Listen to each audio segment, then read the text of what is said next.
Bonjour tout le monde, donc me voici à nouveau devant la caméra pour vous présenter mon approche du silure donc à la canne sur deux phases différentes. On va premièrement pêcher sur la station, donc en essayant d'amorcer et puis essayant de faire entrer les poissons directement sous la canne, et puis une version un peu plus sport, une version à rôder, où là on va essayer d'aller trouver quelques silures à droite à gauche, sous des arbres, dans des bordures, dans des petits amortis, fond de anse, enfin tous les petits spots où il peut y avoir du poisson. Donc on va faire comme ça, voir un petit peu si de ces deux manières là on peut toucher du poisson en quantité si possible, et puis essayer de trouver quelques gros, ça serait quand même parfait. Bon bah voilà, allez c'est parti. Concernant le montage de la canne, donc l'élastique, là je suis sur une canne, donc une Carper en 13 mètres, sur laquelle j'ai enlevé le sion, donc je suis directement au numéro 2.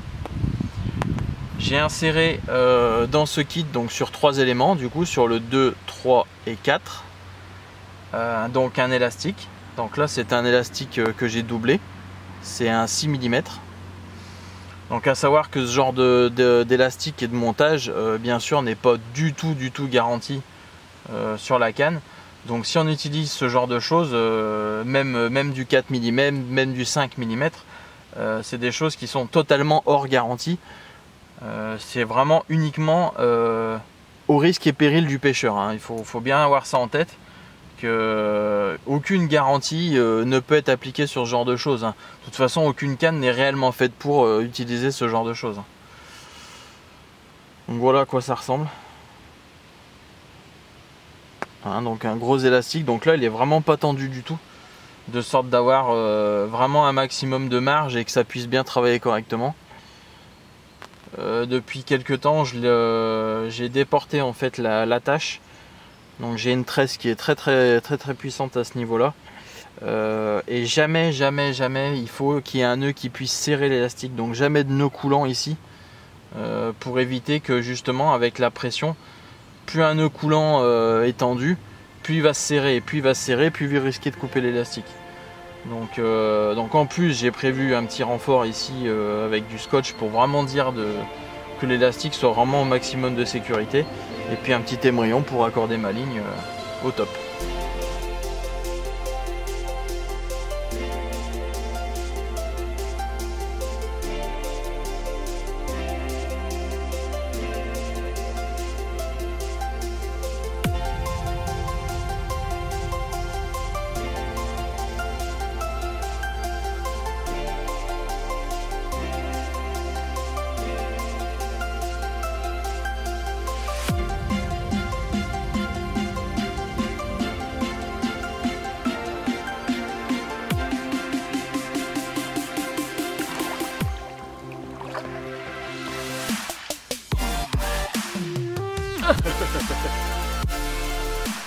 Et voilà, enfin le premier. Impeccable, un beau petit combat, super. Bon, bah on va espérer que ça sera un peu meilleur que les 24 heures qui viennent de passer, parce que c'est le deuxième que je touche juste ce matin. Mais ça a été très compliqué à les faire entrer au bord. Mais bon, un beau poisson quand même. Allez hop, on y retourne. Donc voici le coup du large. Donc en fait tout simplement ici on a un haut fond sur le côté où on sort du Nil en fait. On a 1,40 m à peu près avec quelques herbiers. Et après une belle descente avec une fosse à 2 mètres qui part jusque dans la anse à gauche et qui part carrément jusque, on va dire, une bonne moitié du plan d'eau. Donc on va espérer qu'en amorçant, les poissons vont suivre la cassure et vont venir s'alimenter sur la zone qu'on va pêcher. On verra bien.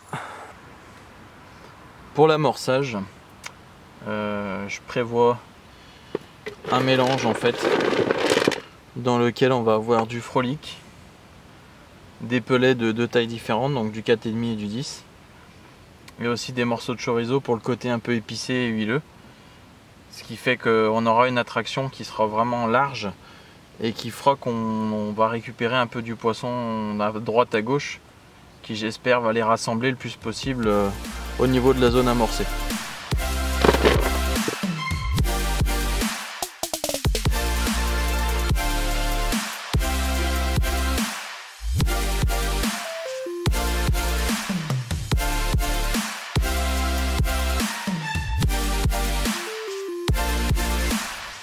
Allez hop, un de plus.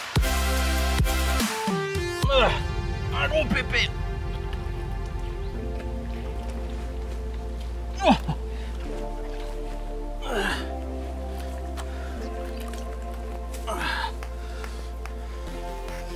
peu compliqué à manipuler. La queue. Bon, on va pas trop insister. C'est déjà pas mal. Allez, hop, on va remettre ça à l'eau, voir s'il y en a d'autres. Concernant l'échage, ce que je préfère sur ce genre de pêche, ça reste quand même toujours la pêche à la patte. Le mieux pour dégager le maximum l'hameçon, c'est tout simplement de mettre un frolic sur une bague et puis de venir en fait enrober.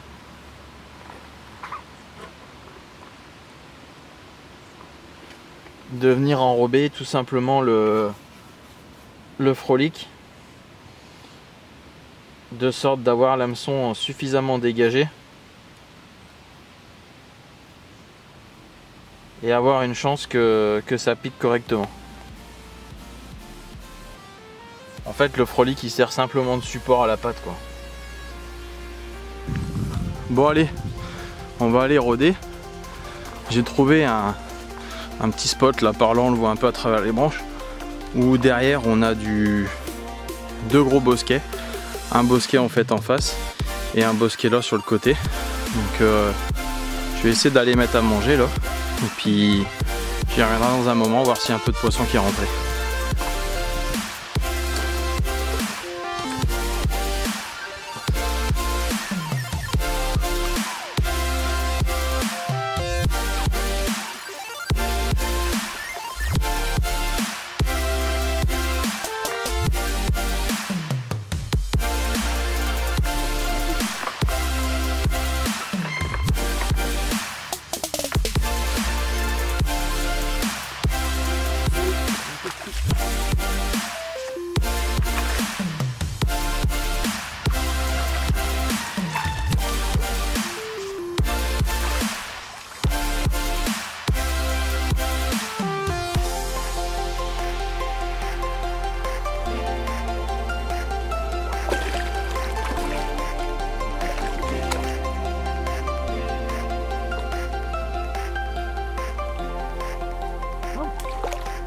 Et hop.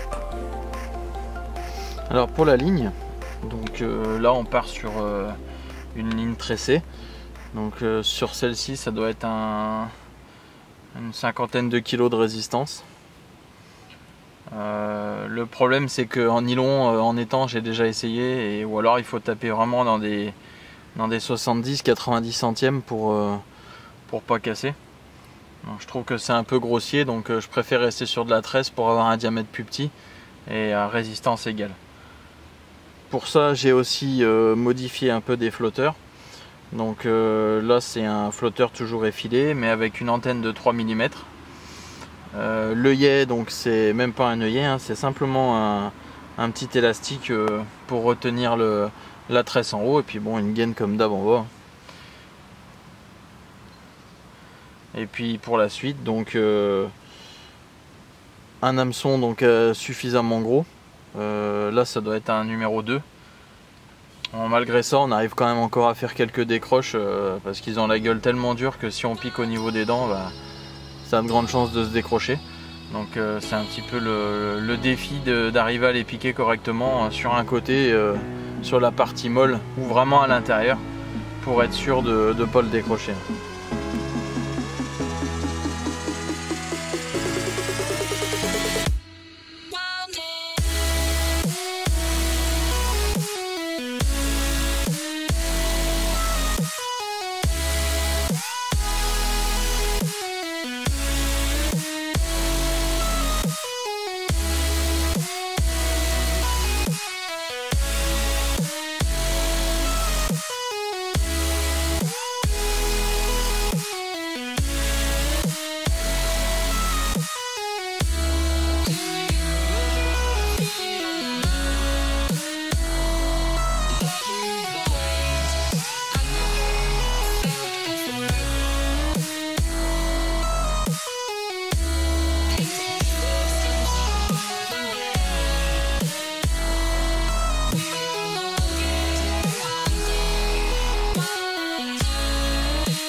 Voilà un petit aperçu de ma façon d'aborder donc les silures à la canne, aussi bien pléno que à rôder. Je pense que les deux possibilités sont quand même super intéressantes, puisqu'on peut trouver un peu de tout, aussi bien des gros en bordure que des gros en pléno. Donc au final je pense qu'il ne faut surtout pas se fermer une méthode ou une autre, et plutôt être attentif à l'activité qu'on peut voir sur le plan d'eau, sur la rivière, et pas hésiter à être mobile, puisqu'au final on fait du poisson aussi à rôder sur très peu d'amorçage. Donc c'est quand même aussi intéressant d'exploiter cette partie là. Bon là j'ai fait ça sur deux pêches différentes à deux moments différents. Donc là une début octobre et une on va dire début septembre. Donc on voit aussi la différence d'activité, puisque sur le début septembre on avait encore du poisson plein eau. Et là les poissons, on sent qu'ils commencent quand même énormément à se rapprocher des bordures et des obstacles. Donc ça sent quand même aussi, je pense, la fin de saison. Un peu normal, hein, on est bientôt maintenant, on va attaquer la deuxième partie du mois d'octobre, donc c'est pas étonnant que les poissons commencent à se calmer, surtout ces gros carnassiers là. Ouais. Donc voilà, bon bah la prochaine fois on va essayer d'une autre approche, on verra. Peut-être une approche en flot tube, ou toujours à la canne bien sûr, une approche en flot tube ou en rivière, ou je sais pas encore, on verra. J'aurais bien réessayé quand même en saune, essayer de filmer, bon, en essayant d'avoir un peu plus d'activité que la dernière fois.